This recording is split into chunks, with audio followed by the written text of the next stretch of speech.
Joining us now to review some of the headlines of today's newspapers from around the world is our Rise News analyst, Emmanuel Efeni. Good morning, Emmanuel. Good morning, Ruben. Good morning, Rufai. Good morning, Ayo. Good morning. Now, let's start the review with this day, Nigeria's newspaper of record. The lead story, 2023 polls.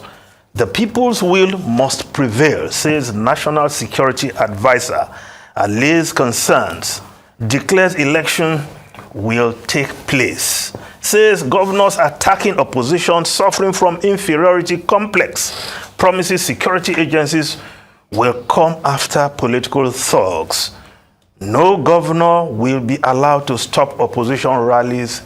Local IG, yes, the IG vows. The Inspector General of Police. This is a timely warning, but we've heard this over and again. Because politicians seem to forget very soon. You may be in power today, tomorrow you'll be in opposition.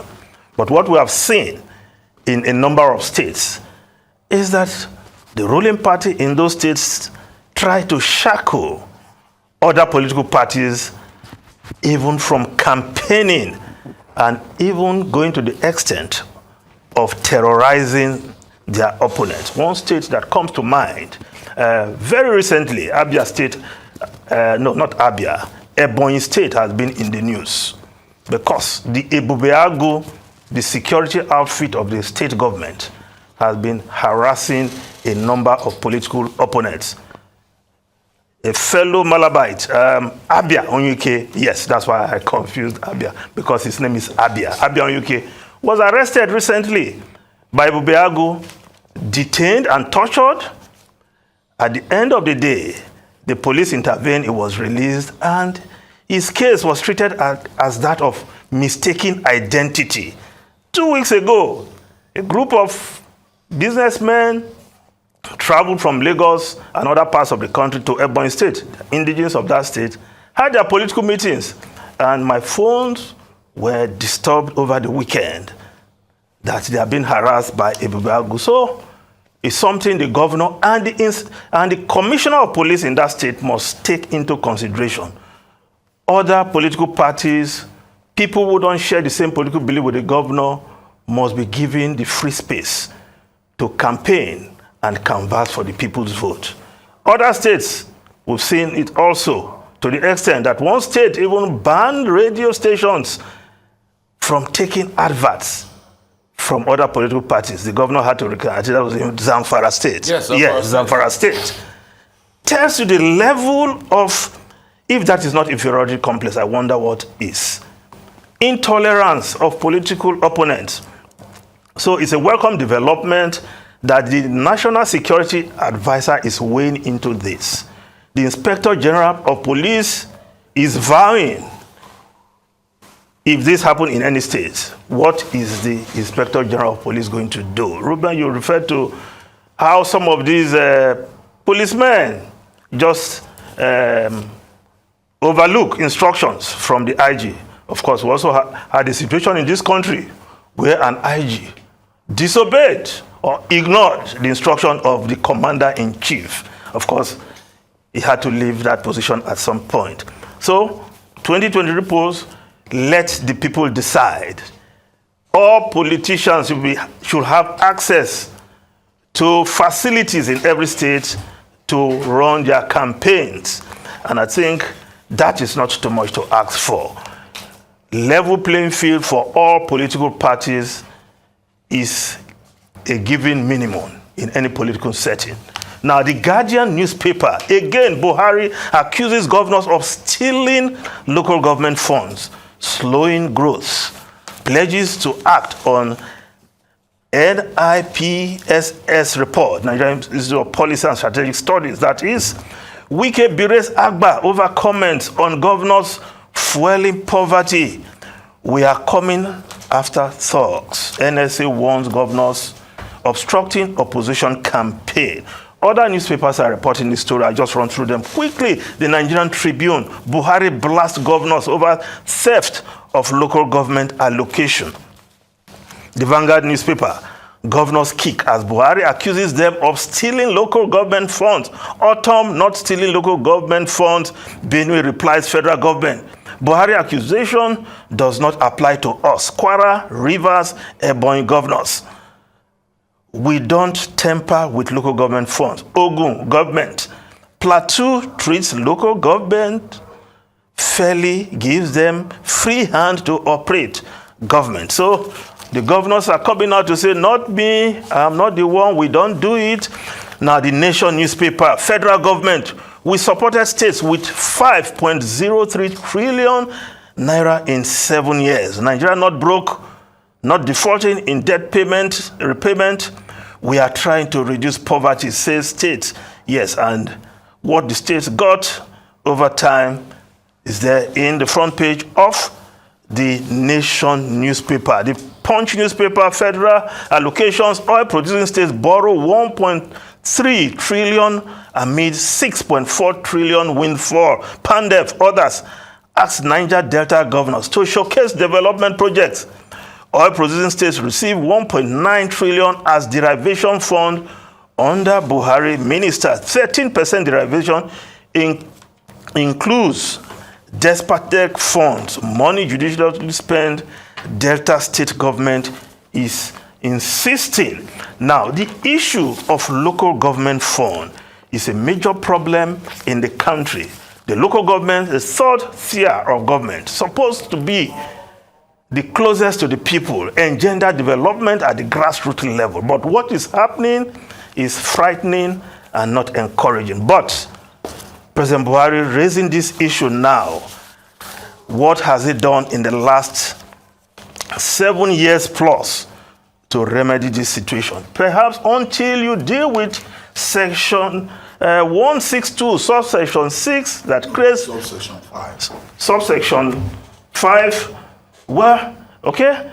Subsection 6 also says that each state shall maintain a special account to be called the joint local government account. That's where I'm going to.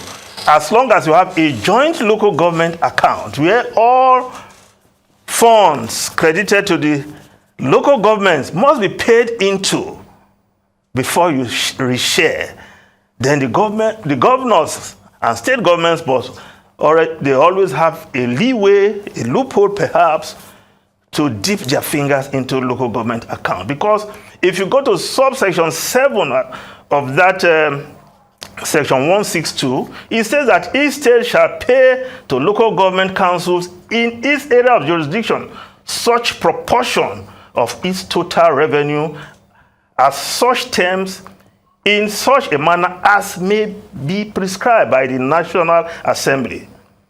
Now, subsection 8, the amount standing to the credit of local government councils of state shall be distributed among the local government councils of the state on such terms and such manner as may be prescribed by the House of the state. So the House of Assembly, more often than not, pander to the whims of the state governor, the state executive.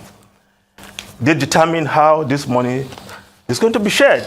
Hence, in a state like Lagos, the money attracted by the constitutionally recognized local government, when it comes to Lagos, it can be shared, and it is shared not only among those local government, but also the local government development areas. LCDAs. So the governors, they have a constitutional provision that enables them to touch, dip their hands, and sometimes just fritter away local government money. And that's where the problem lies. So until perhaps there's some constitutional amendments to ensure that the allocation to local government goes straight to the various local government, will continue to have these problems. Corruption and other challenges.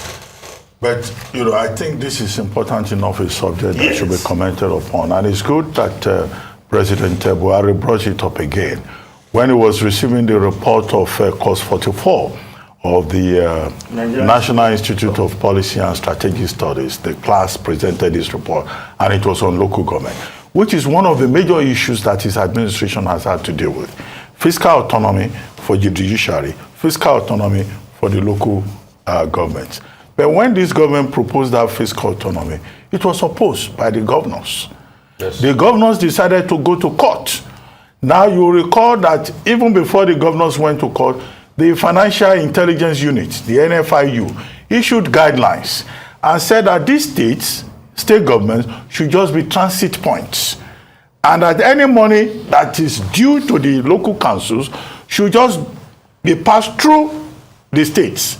Now, which was why I was drawing your attention to Section 1625. Yeah. Section 1625, subsection 5, is what creates this idea that money due to local councils should be paid to the state governments.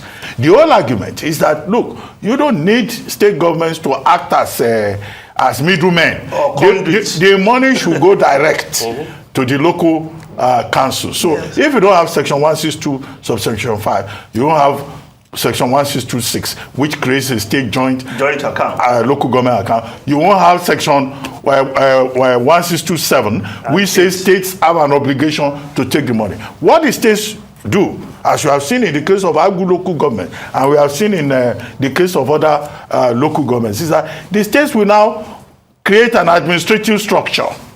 They will now determine how much should go to the local councils, and they will keep administrative costs.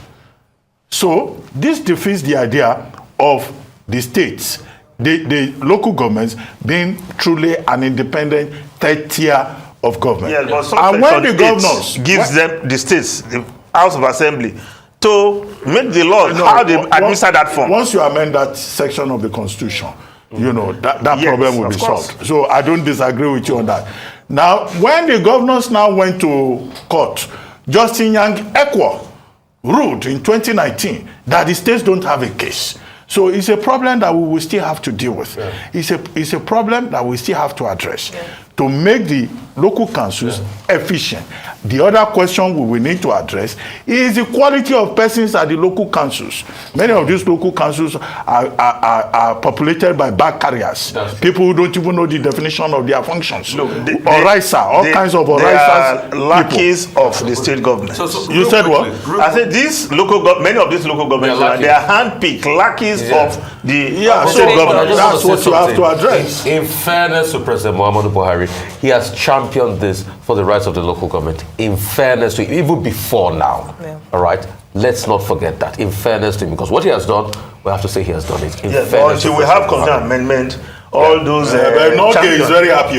The Union of Local Government Employees, they say they support the president on this. No. I even support the president on this one. Anyway, thank you, Emmanuel. He has championed it.